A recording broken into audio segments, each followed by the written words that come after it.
Homepage. Latest news. Most read. Politics. Society. Business. World. News services. Editorial and columns. Sports. Science and nature. Culture. JN specialties. Features. Sudoku. Login. Subscribe. Hot word. Hashtag earthquake. Hashtag typhoon. Hashtag bear attacks. Hashtag Sine Takaichi. Hashtag Donald Trump. Home greater than society greater than obituaries.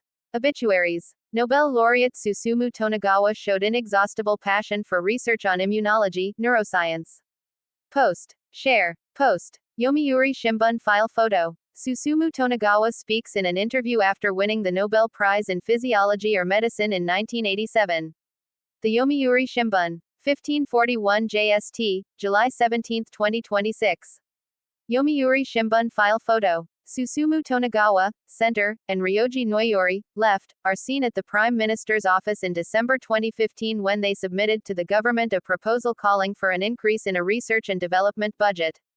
People in the scientific community have expressed sorrow at the passing of Susumu Tonegawa, a professor at the Massachusetts Institute of Technology who led the world in research to unravel the complex immune systems of humans and other creatures. Driven by an inexhaustible passion for discovery, Tonegawa always remained committed to being a scientist. Through experiments using mice, Tonegawa determined how the immune system generates diverse antibodies, an achievement that won him the Nobel Prize in Physiology or Medicine in 1987. His passion for research never waned even after that, though he made a major shift in focus from immunology to neuroscience. I was awed by his insatiable curiosity and energy, said Teruhiro Okayama, 42, a professor at the University of Tokyo who served as a postdoctoral researcher in Tonegawa's lab at MIT from 2013-2017. He was a scientist until his very last moment. According to former Kyoto University President Kazuo Oik, 86, who studied with Tonegawa at Kyoto University's Faculty of Science, alumni reunions have been held roughly every 2 years since Tonegawa won the Nobel Prize, and they had just gathered in Kyoto last year. At that time, Tonegawa expressed eagerness to thoroughly research the mechanisms of memory and said he was writing research plans for the next 10 years, according to Oik.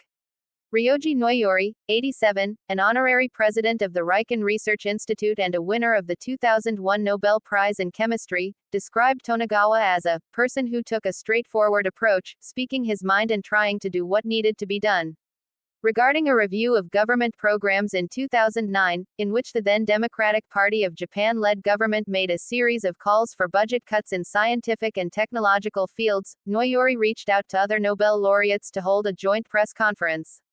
At that time, Tonegawa reportedly pointed out that such budget cuts contradicted the government's stated policy of building a nation founded on scientific and technological innovation.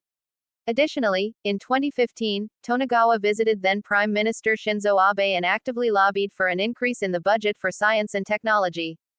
Tonegawa spent much of his research career in Western countries. According to MIT, a private funeral will be held by his family, and his ashes will be buried in Kyoto Prefecture.